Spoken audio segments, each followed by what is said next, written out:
Kedua, anu kalebat sunat kifayah teh tasmitun teh ngajawab anu eta bersin tasmitul atis ngajawab nu bersin sunat kifayah eta teh.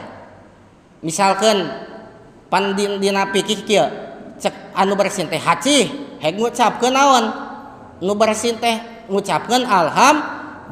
Tadi mana-mana urang nguping nu bersin ngucapkeun alhamdulillah, sunat nu nguping teh ngajawab yarhamu kalloh. Tah anu ngajawab yarhamu kalloh teh upami seueuran abi bersin, ya kan seueuran bapak-bapaknya.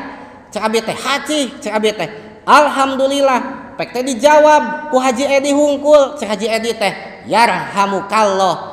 Maka anu sanes kenging ganjaran ngucapkeun yarhamu kalloh gitu. Sok sanajan nu sanes teu ngucapkeun yarhamu kalloh. Kartos teu? Nah, itu sunat kifayah. Nu katilu sunat kifayah teh wafi'lun bimayitin idza kana manduban. Ngurus mayit anu sunatna lain anu wajibna. Anu wajibna kan ngurus mayit teh nyolat non mungkus heula ngadusan heula mungkus tuluy nyolatan tuluy ngubur. Tah eta nu wajibna mah.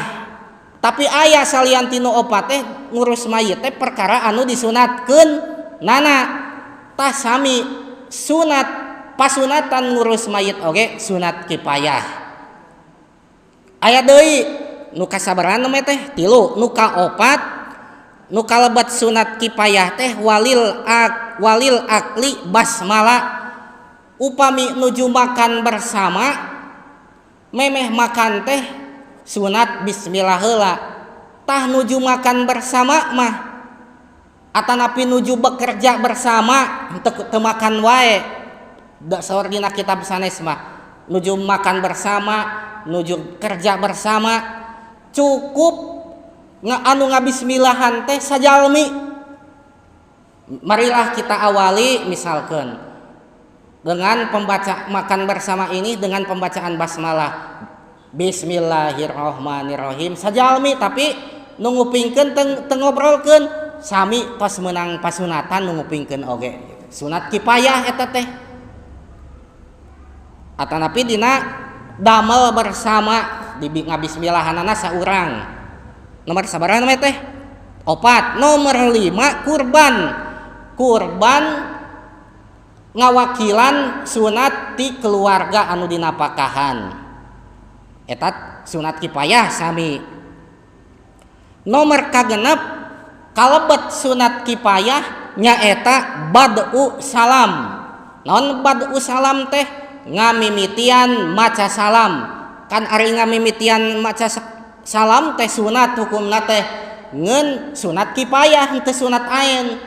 Gambaranna kieu, bapak sadaya nu aya di masjid nuju bade bertamu.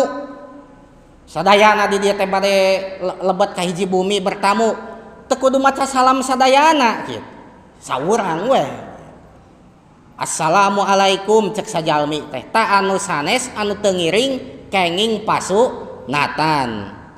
Nu terakhir nu kalebat sunat kifayah teh qomat bade salat berjamaah. Qomat hukumna sunat teu kedah sadayana anu bade salat berjamaah qomat ganeng meunanya tapi cekap saurang. Tah kitu cenah kapanggih abi ge apal kamari we ieu teh muka pedah rek pidato di dieu ayeuna kitu. Hilap deui kamari deui nama.